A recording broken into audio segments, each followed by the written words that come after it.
साहब कहते ने जिहो जे गोते खाने ना दरिया च पानी च घुमण वाणी च फस के गोते खाने इहो जिहा ही फल है तो वध कुछ फल नहीं। सो एडा वड्डा दर्जा गुरबाणी ने गुरमत ने माता पिता नूं दिता है, जिथों सानू शिक्षा प्राप्त होती है कि जिंदगी दे विच माता पिता का सब तो वध सत्कार करना चाहिए, अदब करना चाहिए, भै रखना चाहिए। मां का किड्डा वड्डा दर्जा है। हजरत मुहम्मद साहब, मुहम्मद का अर्थ हुंदा है जिहदी तारीफ की जा सके, जिहदा सत्कार किया जा सके, जिहदी तारीफ कीतियां रब खुश हो। जिवें कल ही आपां 9वें सतगुरु श्री गुरु तेग बहादुर साहब का प्रकाश पुरब मनाया।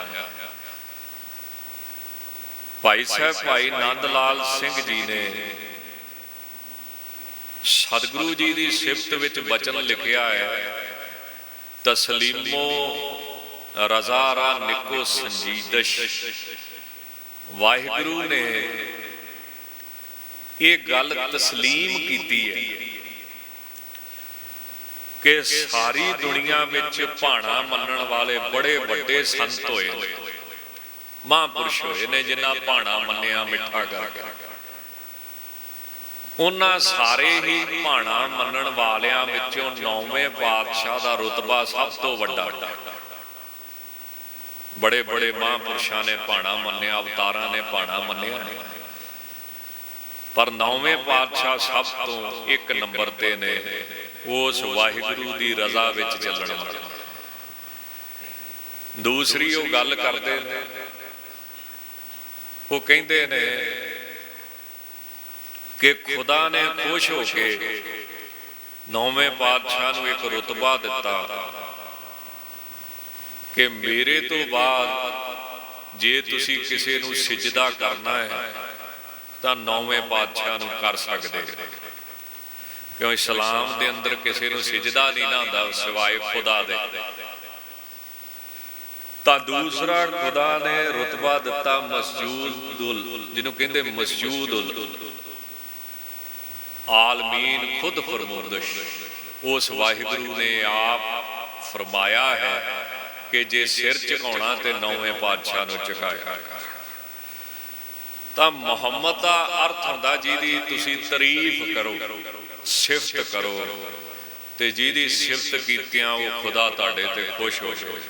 तां हजरत मुहम्मद साहब, हालांकि उन्हां दे धर्म दे असूल बहुत सख्त ने जी, ते कोई वाधा घाटा नहीं वो करते। ये साडे वाले ही आ भी 7 बाणियां तो 5 कर लेंदे आ, 5 तो 3 कर लेंदे आ। उन्हां दियां जे 5 नमाज़ां ने ते 5 ही ने। वध जिन्नियां मर्जी पढ़ो तुहाडी मर्जी है, पर 5 दियां फिर 5 ही रहणगे, उन्होंने कोई नहीं बदल सकता।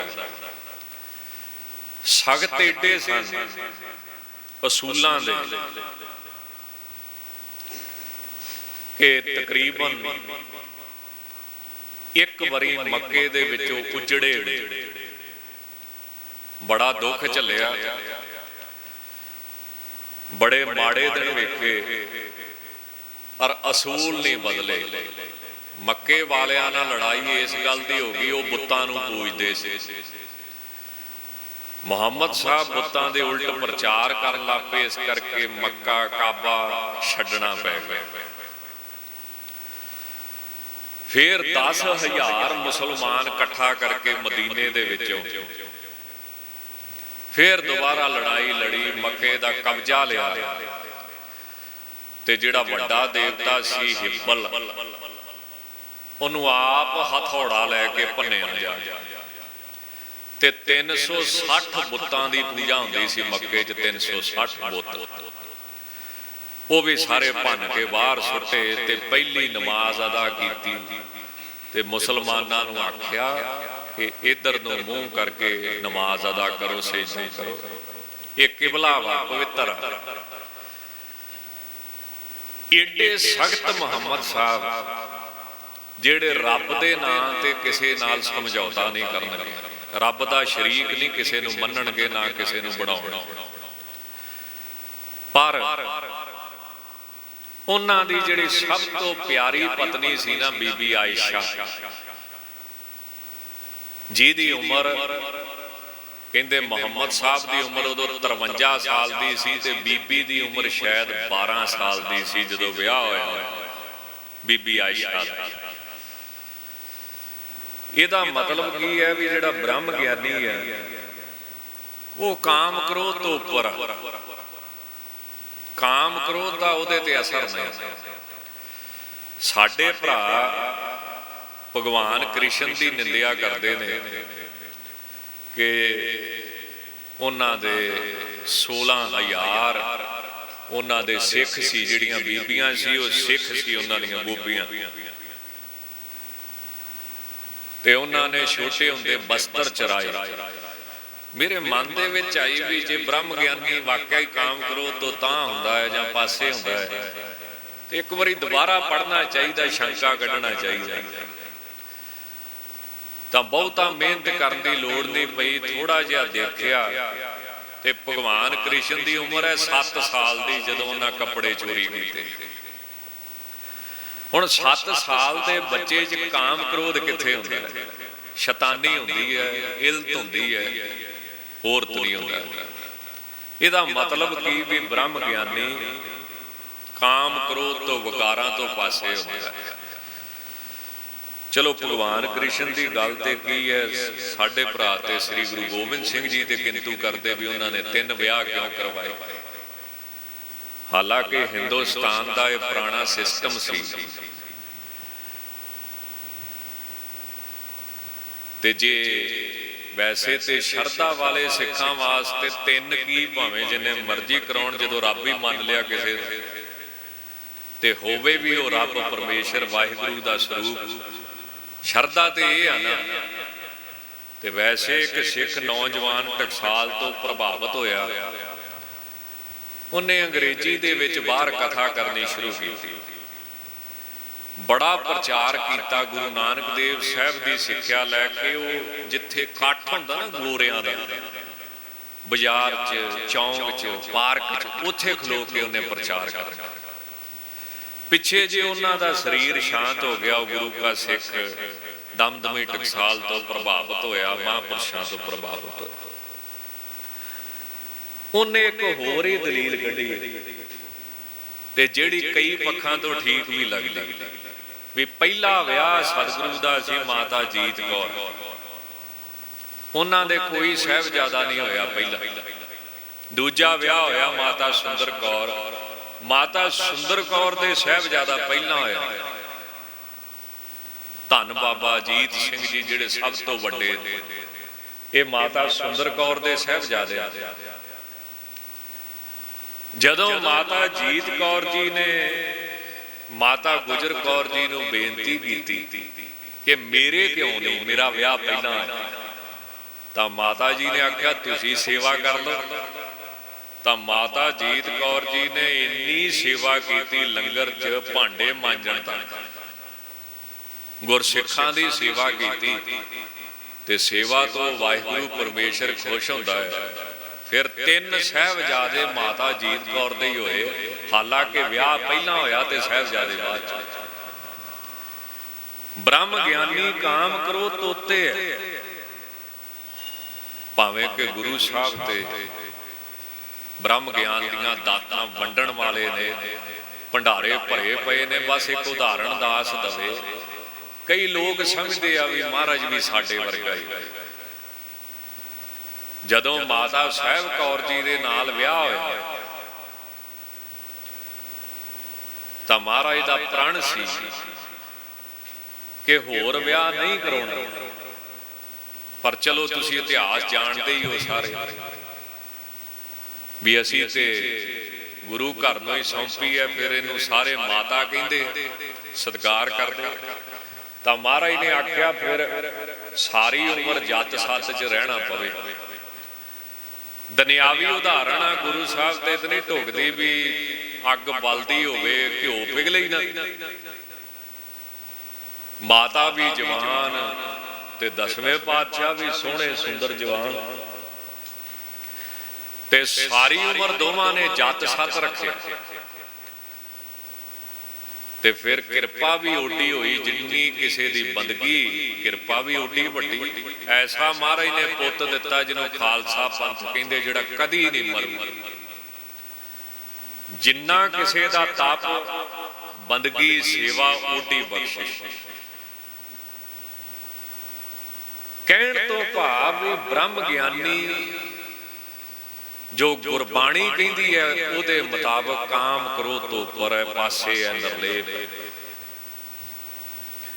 हजरत मुहम्मद साहब की जिदन शादी होंदी उदन 53 साल का हजरत मुहम्मद है ते माता बीबी आयशा जिन्हों इस्लाम की मां कहते ने वो सिर्फ 12 साल की। ते हजरत साहब की कोई औलाद जिउंदी नहीं रही जी। रब का पता नहीं किदां दा इह नियाम आ जिन्हां अपने नाल पूरा एकमिक करदा उन्हां दी परख भी बड़ी वड्डी। सिर्फ बीबी फातिमा दे न्याणे और मुहम्मद साहब की औलाद ही कोई जिउंदी नहीं रही। कोई 2 साल का मर गया, कोई 4 साल का। मुहम्मद साहब नूं बीबी आयशा नूं बड़ा माण सी, उहनूं वर सी ना भी इस्लाम दी मां मुसलमानां दी मां है। ते उसे मान दे विच एक दिन बीबी जी ने पूछ लिया भी मर्द ते सब तो ज्यादा हक किहदा? सब तो ज्यादा बीबी जी का इरादा सी भी मेरे अल इशारा करनगे भी घर वाली दा। मुहम्मद साहब कहन लगे बीबी आयशा तू गुस्सा ना कर, सब तो हक ते बंदे दी मां दा जिन्हें उन्हें जन्म दिता। उन्हें दूसरा सवाल किया औरत ते सब तो वध हक किहदा? वो कहंदे छोटी होवे ते प्यो दा, वड्डी होवे ते भरावां दा, विआही जावे ते पति दा, बच्चे होण ते बच्चिआं दा। तां उन्हें फिर सवाल किया भी मर्द ते फिर सब तो वध हक किहदा? वो कहंदे मां दा। थोड़ा जिहा बीबी जी गुस्सा कर गए ते गुस्से च थोड़ा जिहा कहदा किन्ना क? कहंदे मैं जे नमाज पढ़दा हां अज तक मैं नमाज अपनी छड्डी नहीं, अज तक मेरी नमाज च नागा नहीं पिया, अज तक मैं नमाज पूरी करन तो बिना उठिया भी नहीं। पर जे मैं नमाज भी पढ़दा हां काबे दे अंदर ते मेरी मां मैनू आवाज मारे कि मुस्तफा इन्ना ही कवे ते मैं विचे नमाज छड्ड के भी उठ के आण के पूछूंगा दस मां तेनू की तकलीफ, की तेनू दुख? हालांकि तुसी सारे जानते हो नमाज जे कज़ा हो जाए तो मन्नी नहीं जाती। नमाज विचे छड्डीए तां भी नहीं मन्नी जाती, नमाज दे विच बोल पईए तां भी नहीं मन्नी जाती। ते जे नमाज पढ़दियां कोई अग्गेों दी भी लंघ जे तां भी नहीं मन्नी जाती। ते वो कहंदे मैं विचे नमाज छड्ड के पुछूंगा मां तेनू तकलीफ तो नहीं कोई? तां इहदे पिछे एवें नहीं गुरबाणी ने कहता कि तू मेरा पिता तू है मेरा माता। ते पिता दा भी कोई रुतबा घट नहीं है जी। गुरबाणी ने कह दिता है, स्पष्ट कह दिता है राख पिता प्रभ मेरे कि हे वाहिगुरु मेरी पिता बन के राखी कर, बुजुर्ग बन के राखी कर। सो ऐसे माता पिता ते फिर गुरसिख माता पिता, ये बड़ी बड़ी दात है, बख्शिश है। ज्ञानी ज्ञान सिंह जी लिखते ने 3 युग जिन भगत कमाई सो अब गुरसिख होए हैं आई। जिन्हां ने 3 युग उस वाहिगुरू की भगती की, उन्होंने मुक्त करने वास्ते वाहिगुरू कलयुग विच गुरु रूप होके आया। ते ओ जिहड़े सिख ने जिन्हां 3 युग भगती की, हुण वो सिखां घर जम्मणगे ते अपनी मुक्ति गुरु साहब तो प्राप्त करनगे। 4 युगां का हुण निबेड़ा, नर मनुखां नूं एक निधाना। सो मेरे बहुत ही सत्कारयोग माता अवतार कौर जी, बापू त्रिलोचन सिंह जी, एक तां हुंदियां सुनियां सुनाइयां गल्लां, एक अखी वेखी, कोई झूठ नहीं, कोई अत कथनी नहीं, कोई ये नहीं भी सिर्फ खुश करने वास्ते। माता जी का सुभाव ते अवस्था इस तरह की सी जिवें अपने अंतर सुनंग बाहर सुनंग त्रिभुवन सुनम सुनम। जे तां तुसीं उन्हां नूं ख्याल पाता भी भाई जीत सों आया वा, वो कहंदा भी घरे आ काम करना, फिर तां माता जी नूं 2-3 दिन वो ख्याल रहूगा। ते जिन्ना चिर वो काम नहीं हो गया उन्ना चिर उन्हां पुछी जाना। ते थोड़े जे दिनां बाद माता जी नूं कोई फुरना नहीं रहिंदा सी, कोई ख्याल नहीं सी रहिंदा। बड़े शांत चौंकड़ा मार के अपने पलंगे ते उन्हां ने बैठे रहे। बापू जी का सुभाव वीर रसी सी, जिवें ज्ञानी ज्ञान सिंह जी ने सुभाव लिखे दे कि संतां दा सुभाव बदाम वर्गा हुंदा है ते दुनिया दे लोकां दा सुभाव बेर वर्गा हुंदा है। बेर उत्तों बड़ा मिठा ते विचों बहुत सख्त, दुनिया ए मूँह दी बड़ी मिठी ते अंदरों बड़ी कठोर।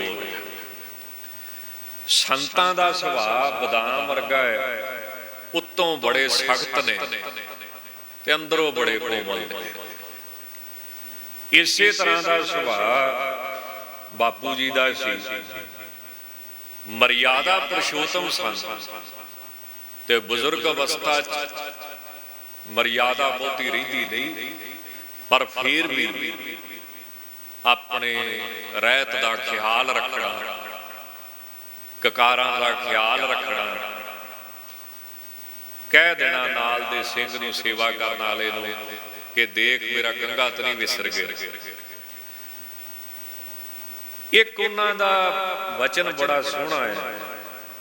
एक दिन बाबा जी गए, हुण माता पिता है ते शास्त्र कहंदा कि माता पिता दे पैरां च सारे तीर्थ ने, जिन्हें इन्हां नूं नमस्कार कर ली उन्होंने सारे तीर्थां दा फल प्राप्त होंदा। तां बाबा जी ने तुरन लग्या उन्हां दे गोडियां हथ लाया ते कहण लगे नहीं जी फतेह बुलाओ। ते बाबा जी कहण लगे भी कोई नहीं, माता पिता है मत्था टेक सकते, अधिकार आ साडा, माता पिता नूं असीं मत्था टेक सकते, अधिकार आ साडा। कहण लगे नहीं आपां गुरु के सिख हां, अमरधारी हां, सानू महाराज ने आख्या सिर्फ फतेह बुलाउणी जदों आपस विच मिलना। ते बाबा जी कहंदे जे तुहानू गुरु गोबिंद सिंह जी मिलन आ गए फिर मत्था टेकोगे कि फतेह बुलाओगे? तो कहंदे जी नहीं मैं तो फिर भी कहना तो नहीं चाहिए, पर मैं तो फिर भी फतेह बुलाऊंगा। कहंदे क्यों? वो तो 10वें पातशाह ने, कहंदे मैं 10वें पातशाह नूं कहूँगा तुसीं आख्या फतेह बुलाया करो ते मत्था गुरु ग्रंथ साहिब नूं टेको। इदां दा सुभाव सी, इदां दे उन्हां दे ख्याल सी। सतगुरु दी उन्हां ते किरपा सी। बहुती दास विचार नूं ना वधावे, क्योंकि महापुरुष भी आए ने। संत बाबा प्रदीप सिंह जी ने भी आप जी के दर्शन करते ने। माता जी के भोग उपर दशहरे उपर महापुरुषों ने बड़ा बड़ा प्रबंध किया। सिर्फ यही बेनती दास करेगा। एक दिन बीरबल अकबर ने आख्या भी मैं तेरी माता के दर्शन करने कि जिन्हें एडा विद्वान पुत्र ਉਹਨੂੰ ਜਨਮ ਦਿੱਤਾ। ਮਾਤਾ ਨੂੰ ਬੀਰਬਲ ਨੇ ਬੜਾ ਮਨਾਇਆ ਮਨ, ਚਲੋ ਕਹਿਣ ਤੇ ਮੰਨ ਗਈ ਜ਼ੋਰ ਪਾਉਣ ਤੇ ਉਹਨਾਂ ਪੁਰਾਣਾ ਰਿਵਾਜ ਹੁੰਦਾ ਸੀ, ਬੀਬੀਆਂ ਤੁਹਾਨੂੰ ਪਤਾ ਨਾ ਤੀਸਰੇ ਪਾਤਸ਼ਾਹ ਨੇ ਬੰਦ ਕੀਤਾ, ਥੋੜਾ ਜਿਹਾ ਮੂੰਹ ਬੀਬੀਆਂ ਢੱਕ ਲੈਂਦੀਆਂ ਸੀ ਤੇ ਉੱਪਰੇ ਬੰਦੇ ਦੇ ਵੈਸੇ ਵੀ ਨਹੀਂ ਸੀ ਮੱਥੇ ਲੱਗਦੇ, ਇਹ ਰਿਵਾਜ ਹੁੰਦਾ ਸੀ। ਤਾਂ ਅਕਬਰ ਦੇ ਦਰਬਾਰ 'ਚ ਮਾਤਾ ਗਈ, ਮੁੜ ਆਈ।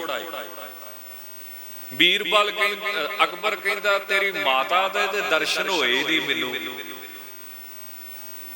ਬੀਰਬਲ ਨੇ ਫੇਰ ਮਿਹਨਤ ਕੀਤੀ, ਮਾਤਾ ਕੀ ਕਰਦੀ ਆ, ਉਹ ਬਾਦਸ਼ਾਹ ਵਾ, ਤੇਰੇ ਬੱਚਿਆਂ ਵਰਗਾ ਵਾ, ਤੂੰ ਉਹਦੇ ਮੱਥੇ ਗਈ ਵੀ ਤੇ ਲੱਗੀ ਵੀ ਨਾ, ਉਹ ਤੇ ਸਿਰਫ ਤੈਨੂੰ ਦੇਖਣਾ ਚਾਹੁੰਦਾ ਸੀ, ਮੂੰਹ ਤੋਂ ਦੇਖੀਦਾ ਵਾ ਨਾ ਜੀ, ਦੇਖਣਾ ਚਾਹੁੰਦਾ ਸੀ, ਹੋਰ ਤੇ ਕੋਈ ਏਦਾਂ ਦੀ ਗੱਲ ਨਹੀਂ ਮਾਤਾ। ਉਹਨੇ ਇੱਕ ਜਵਾਬ ਦਿੱਤਾ ਵੀ ਅੱਗੇ ਤੇ ਮੈਂ ਤੇਰੇ ਕਹਿਣ ਤੇ ਚਲੇ ਗਈ, ਤੇ ਹੁਣ ਮੈਂ ਤੈਨੂੰ ਜਵਾਬ ਦਿੰਦੀ ਆ ਵੀ ਆਪਦੇ ਬਾਦਸ਼ਾਹ ਨੂੰ ਜਾ ਕੇ ਕਹਿ ਦੇ, ਮਾਵਾਂ ਦੇ ਦਰਸ਼ਨ ਢਿੱਡ ਤੋਂ ਹੁੰਦੇ ਆ, ਮੂੰਹ ਤੋਂ ਨਹੀਂ। ਮੂੰਹ ਤੋਂ ਜਨਾਨੀਆਂ ਦੇ ਦਰਸ਼ਨ ਹੁੰਦੇ, ਮੂੰਹ ਤੋਂ ਔਰਤ ਵੇਖੀ ਜਾਂਦੀ ਆ, ਮਾਂ ਨਹੀਂ। ਮਾਂ ਗਰਭ ਤੋਂ ਵੇਖੀ ਜਾਂਦੀ ਹੈ, ਇਹਨੇ ਕਿੱਦਾਂ ਦਾ ਬੱਚਾ ਜਨਮਿਆ, ਇਹਨਾਂ ਨੇ ਕਿੱਦਾਂ ਦਾ ਪੁੱਤ ਜੰਮਿਆ। ਮਾਂ ਦੇ ਦਰਸ਼ਨ ਉਹਦੇ ਗਰਭ ਤੋਂ ਹੁੰਦੇ ਨੇ, ਉਹਦੀ ਔਲਾਦ ਤੋਂ ਹੁੰਦੇ ਨੇ, ਮੂੰਹ ਤੋਂ ਨਹੀਂ ਹੁੰਦੇ। ਸੋ ਦਾਸ ਬੇਨਤੀ ਕਰੇਗਾ, ਮੇਰੇ ਅਤੀ ਸਤਿਕਾਰਯੋਗ ਸੰਤ ਬਾਬਾ ਪ੍ਰਦੀਪ ਸਿੰਘ ਜੀ ਮਹਾਂਪੁਰਸ਼ਾਂ ਦੇ ਚਰਨਾਂ 'ਚ ਬੇਨਤੀ ਹੈ ਕਿ ਉਹ ਸੰਗਤ ਦੇ ਦਰਸ਼ਨ ਕਰਨ, ਸੰਗਤ ਵਿੱਚ ਗੁਰਮਤਿ ਵਿਚਾਰ ਸ਼ਰਵਣ ਕਰਾਉਣ।